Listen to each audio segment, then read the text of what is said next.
Hey, what's up? It's me, Jermaine, and today I'm back with another Batman like animated film review or whatever. This is my review for Batman: Mask of the Phantasm. As you can see, Batman right here. Then the villain on the film, which I don't want to spoil or whatever. You know, there's the villain of the film, whatever.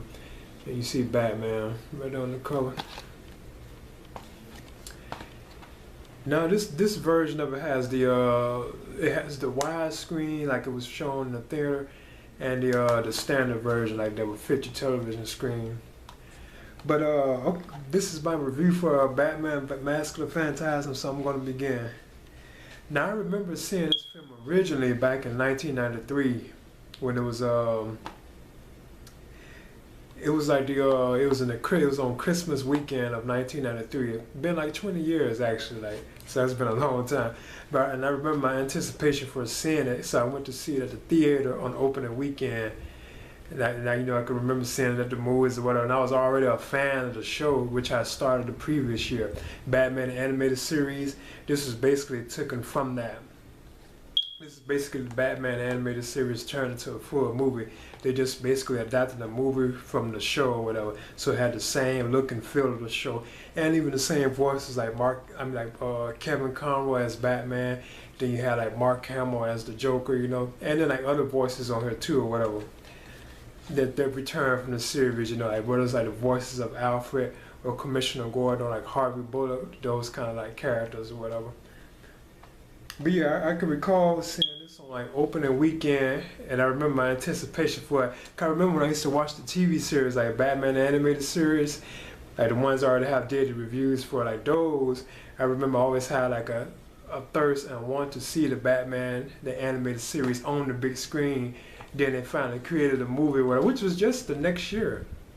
Batman animated series had only been on television for like a year when this movie was released in theaters. So I went to see it at the theater on opening weekend. It was 1993 and Christmas. I remember going to see this at the movies. But this film, Mask of the Phantasm, it's about a mask, a vigilante who you can see right here on the cover, who is targeting crime bosses.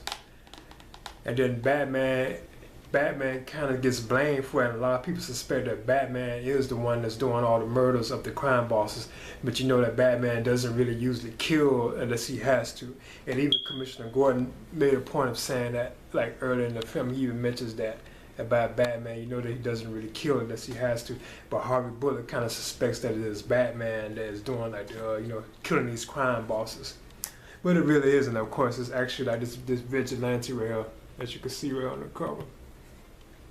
And also in this film, there's like an old love interest of Bruce Wayne. Her name is Andrea Beaumont, and she plays a major role in this film. And she was actually introduced in this film too, but she plays like a major role. And she was an old love interest of Bruce Wayne way back before he even became like Batman. She has always kind of been in his life, but she had kind of went away, and this is before he became Batman, if I'm not mistaken, or whatever. But they had like a relationship, together or whatever, because they met in the cemetery. When Bruce Wayne was at his parents' like grave. That's where they had met, in the cemetery. But yeah, she's an interesting character, and she, what I'm saying. And then also in this film,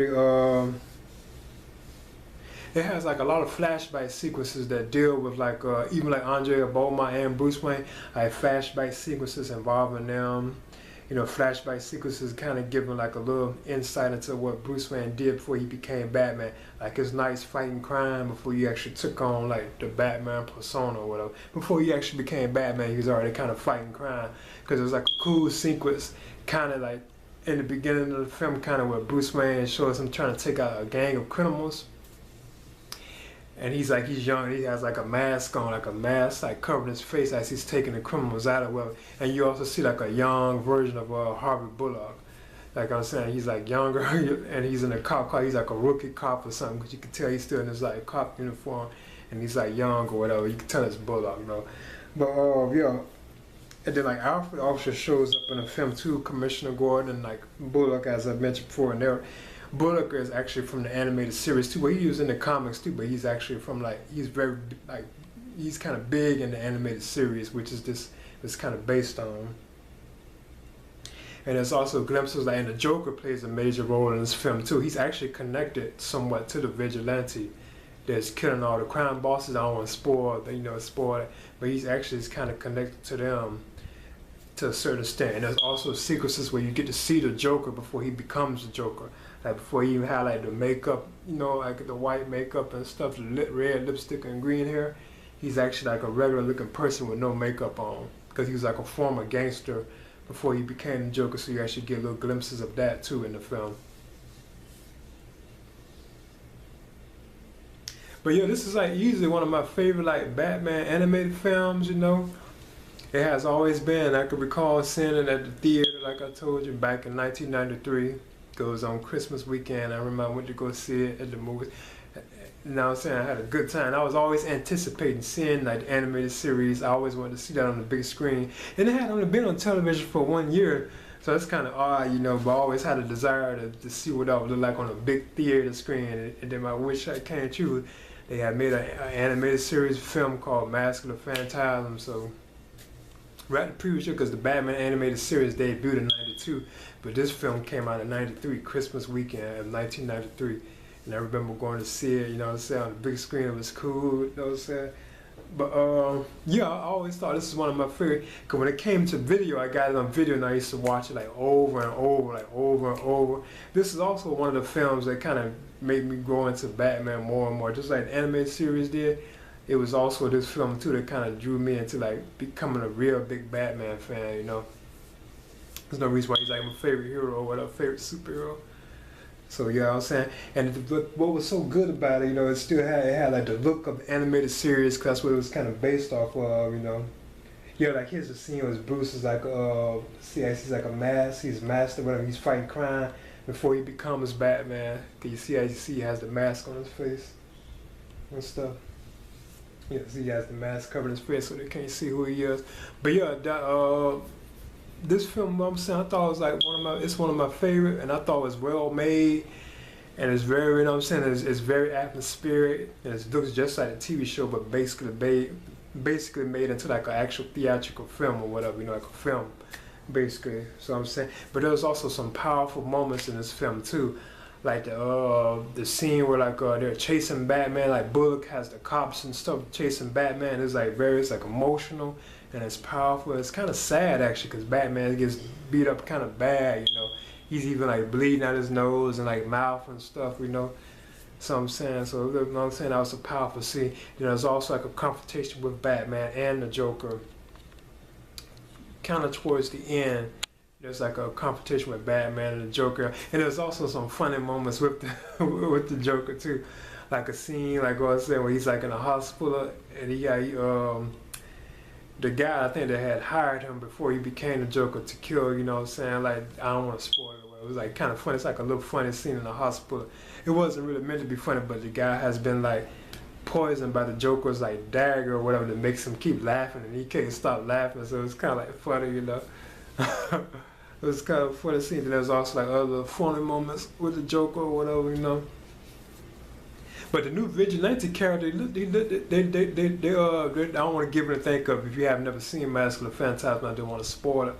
But the vigilante character, this person right here, they were they were cool looking. They were cool looking person because they kind of float and they have like smoke flying around them as he's taking out the gangsters, like the mob bosses. He like floats or whatever, so he has like smoke around him and stuff like that. I don't want to spoil it. And he has a voice. Yeah, Stacy Keach does his voice too. The guy that did like the Mike Hammer TV show or whatever, and he was also on American History X. I know he was in Escape from LA too, and he was on what else he was on kind of recently. He was also what was that show called? I think it was Lights Out. I think something like that. The boxing show about the boxer. But yeah, he does the voice of the villain. This guy, the vigilante guy, he does the voice of him. But yeah, this is a good film, and there's also a cool song at the end of the film, and it's good, but it's way at the end of the credits by Tia Carrere. I think that's how you pronounce her name. She's like Hawaiian, Asian, the lady that was on she was on True Lies as the villain. She was in a lot of films, but yeah, she does like the song and on for the soundtrack and the film. It's a nice little song. You know what I'm saying? And I'm saying, well, but this was like a powerful, and this is easy, like powerful film. This was easily one of my favorite, like Batman the animated films or whatever. So this is my review for Batman, Mask of the Phantasm. And like as I mentioned before, Cameron Conroy, he does the voice of Batman again, just like he did on the shore. And then Mark Hamill, he actually returns as the Joker too for this film, you know. And other characters like Alfred's on here, Commissioner Gordon, and Harvey Bullock, you know, all those return. They all have the same like voices, stars doing their voices too from the television series. So yeah, this was good, and I remember seeing this at the theater back in '93. So it has been like 20 years. 20 years ago, I went to see this at the theater at the movies or whatever. You know what I'm saying? So it's kind of cool, you know what I'm saying? And I used to watch it over and over, and I had it on video. Like I told you, this is also one of the films that made me a big Batman fan too, from watching it so much, you know, because I thought it was so cool. But yeah. So yeah, this is my review for Batman, Mask of the Phantasm. As you can see. Now maybe one day they'll release a special edition of this because they never have. They will have features on it, but they never have. So I won't be surprised they do ever release like a special edition of this because they never have. Okay, so that's my review for Batman, Mask of the Phantasm.